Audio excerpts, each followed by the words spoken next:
Que la gracia y la paz de Dios sea con cada uno. El apóstol Pablo dice en el libro de Romanos: ¿perseveraremos en el pecado para que la gracia abunde? De ninguna manera, dice el apóstol Pablo, porque cuando sobreabunda el pecado, la gracia de Dios sobreabundaría. Pero esto, ¿cómo funciona para los evangélicos? La maldad, el pecado sobreabunda en el mundo sin Dios, que está bajo tiniebla, bajo el gobierno de Satanás. El apóstol Juan dijo que el que está sin Dios está bajo el maligno. Maligno lo gobierna, es su príncipe. Tienen principado sobre el mundo sin Dios. Pero los que estamos en Cristo estamos bajo el reino inconmovible del Señor Jesucristo.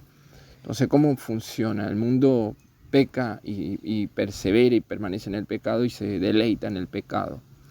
El cerdo está en el charco y no quiere salir del charco. Cuanto más sucio el charco, más lodo, más cieno, más se deleita el cerdo.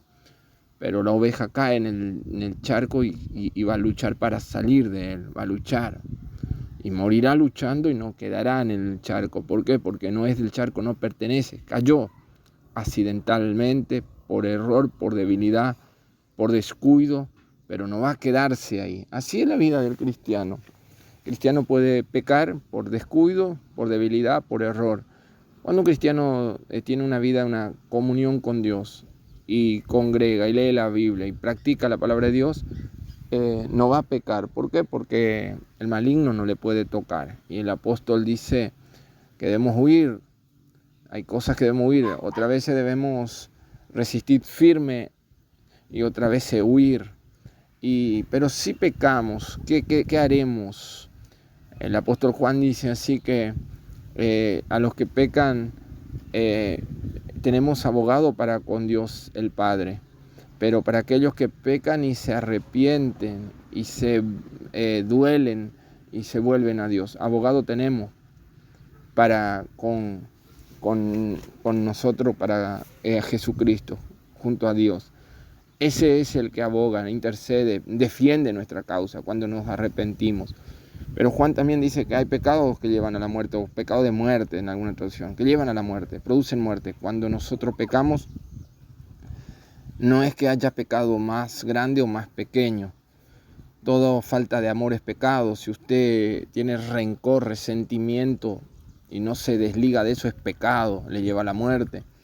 Si usted tiene pecado que usted no puede perdonar y dice, no, yo no voy a perdonar, y usted carga con ese pecado le lleva a la muerte. ¿Por qué? Porque todo es pecado. Aquello que no proviene de Dios es pecado. Aquello que no proviene de un corazón transformado es pecado.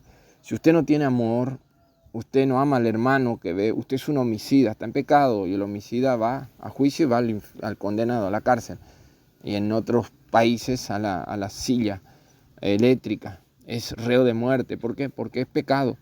Si usted no ama al hermano, usted odia al hermano, si usted anda en cosas que no, evangélicos, le voy a hablar a ustedes.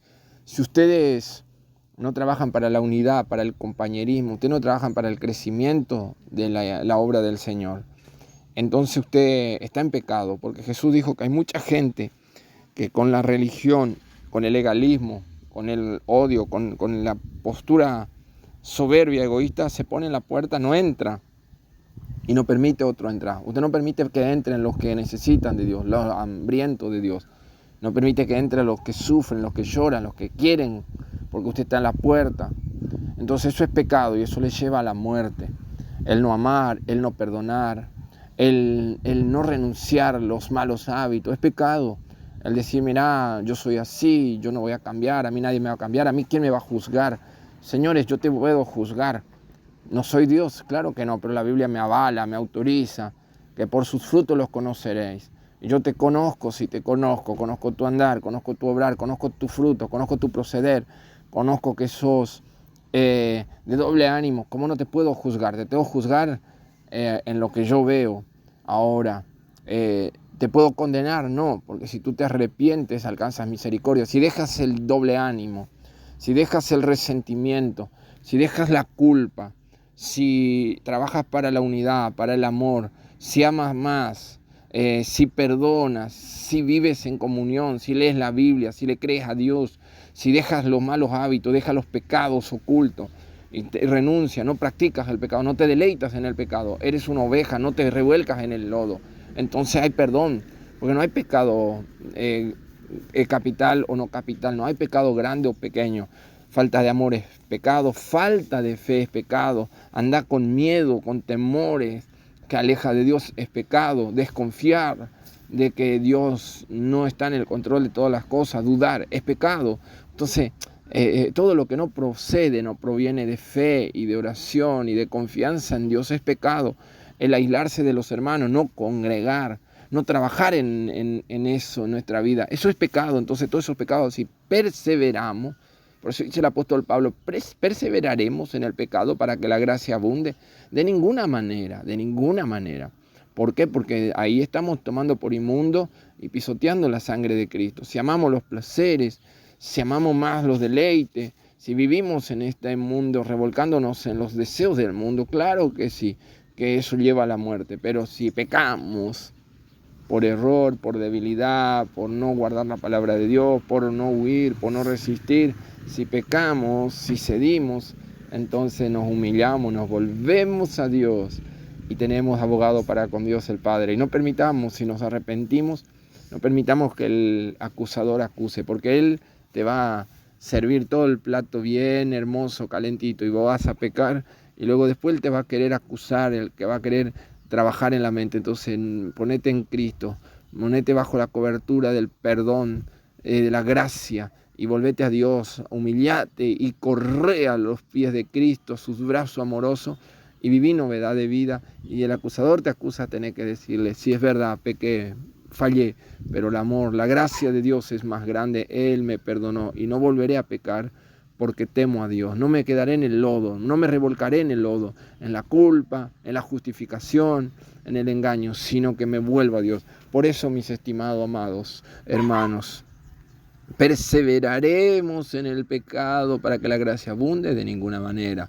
Pero luego dice, justificado pues por la fe tenemos paz para con Dios. ¿Quién acusará a los escogidos? ¿Quién condenará? Cristo murió, Cristo también resucitó y está sentado a la diestra del Padre, intercede por nosotros. Oh, qué belleza, qué hermoso es volvernos a Dios, rendirnos a Dios, convertirnos de todo corazón, rasgar el corazón y no la ropa, no lo de afuera, y volverse a Dios de todo corazón y ver la mano poderosa de Dios. Es hermoso el Evangelio.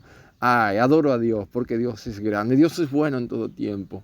¿Qué haces que vivís amargado? ¿Qué haces que vivís alejado de Dios?